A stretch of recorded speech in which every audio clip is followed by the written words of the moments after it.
नमस्कार, मैं हूं आपके साथ इस्तेक अहमद और आप देख रहे हैं आर्य न्यूज़। आइए शुरुआत करते हैं बुलेटिन का, जो उत्तराखंड की खबरों लेंगे, जिसमें कैबिनेट विस्तार की खबरों के बीच अब मौजूदा मंत्री के इस्तीफे की खबरें सामने आने लगी हैं। जानकारी के मुताबिक केंद्रीय शिक्षा मंत्री रमेश पोखरियाल निशंक ने अपने पद से इस्तीफा दे दिया है। निशंक ने प्रधानमंत्री को चिट्ठी लिखकर स्वास्थ्य कारणों से इस्तीफे देने की बात कही है। बता दें कि कुछ दिन पहले कोरोना के चलते निशंक एम्स अस्पताल में भर्ती हुए थे। इसके बाद उनकी तबीयत ज़्यादा बिगड़ गई थी और उन्हें करीब 15 दिन तक आईसीयू में भी रहना पड़ा था। कोरोना काल में छात्रों की परीक्षाओं और सिलेबस को लेकर रमेश पोखरियाल निशंक ने शिक्षा मंत्री के तौर पर महत्वपूर्ण भूमिका निभाई थी।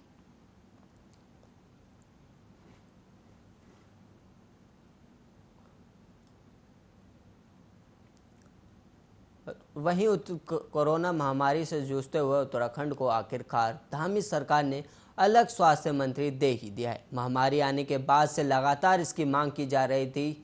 दरअसल पूर्ववर्ती कांग्रेस सरकार में सुरेंद्र सिंह नेगी स्वास्थ्य मंत्री पद थे। इसके बाद भाजपा की सरकार आई तो मुख्यमंत्री त्रिवेंद्र सिंह रावत ने ये विभाग अपने पास ही रखा। करीब 4 साल उनके कार्यकाल के बाद जब तीरथ सिंह रावत को प्रदेश की कमान मिली तो उन्होंने भी कोई बदलाव करने के बजाय स्वास्थ्य महकमा को अपने पास ही रखा। 2019 में कोरोना महामारी आने के बाद से ही लगातार अलग स्वास्थ्य मंत्री की कमी खल रही थी।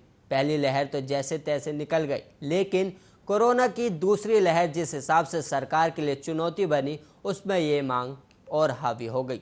कई स्वास्थ्य विशेषज्ञों भी सरकार से अलग स्वास्थ्य मंत्री की मांग करने लगे।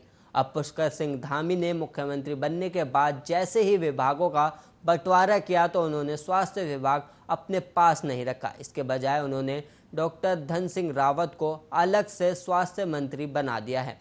माना जा रहा है कि इससे निश्चित तौर पर कोरोना की तीसरी लहर से लड़ने की राह आसान होगी। अलग मंत्री होने पर वे विभाग के कार्यप्रणाली से लेकर स्वास्थ्य से जुड़े इंफ्रास्ट्रक्चर पर भी बेहतर काम कर सकेंगे। कोरोना संक्रमण को देखते हुए सरकार का पहला लक्ष्य कम से कम समय में 100% वैक्सीनेशन का रहेगा। इसके अलावा पहाड़ के दूरस्थ क्षेत्रों में चिकित्सकों की तैनाती और स्वास्थ्य सेवाओं में बेहतर इंतजाम करना हमारी प्राथमिकता में रहेगी। आने वाले कुछ दिनों में स्वास्थ्य विभाग में कई आमूलचूल परिवर्तन देखने को मिलेंगे।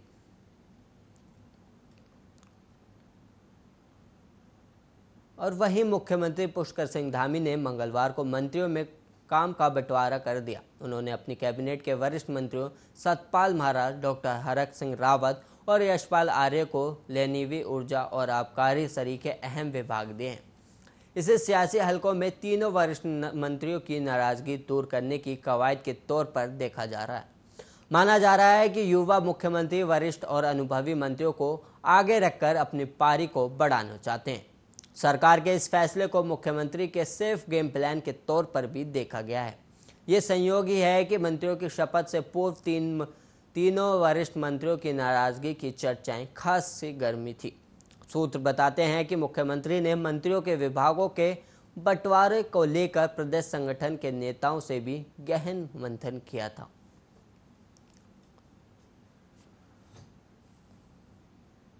और वहीं नैनीताल हाईकोर्ट ने देहरादून के बहुचर्चित अनुपना गुलाटी हत्याकांड में राजेश गुलाटी की ओर से दायर अंतरिम जमानत प्रार्थना पत्र पर सुनवाई के बाद मामले की अगली सुनवाई के लिए 27 जुलाई की तिथि नियत की है।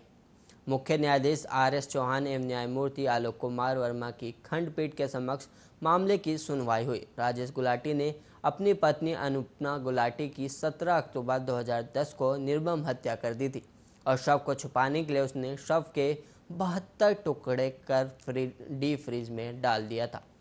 12 दिसंबर 2010 को अनुपमा का भाई दिल्ली से देहरादून आया तो हत्या का खुलासा हुआ। देहरादून कोर्ट ने राजेश गुलाटी को 1 सितंबर 2017 को आजीवन कारावास की सजा सुनाई थी। कोर्ट ने इस घटना को जघन्य अपराध की श्रेणी में माना। राजेश गुलाटी पेशे से एक सॉफ्टवेयर इंजीनियर था और 1999 में लव मैरिज की थी। राजेश गुलाटी ने इस आदेश को हाईकोर्ट में 2017 में चुनौती दी थी। याचिकाकर्ता की ओर से इलाज के लिए अंतरिम जमानत प्रार्थना पत्र पेश किया गया था।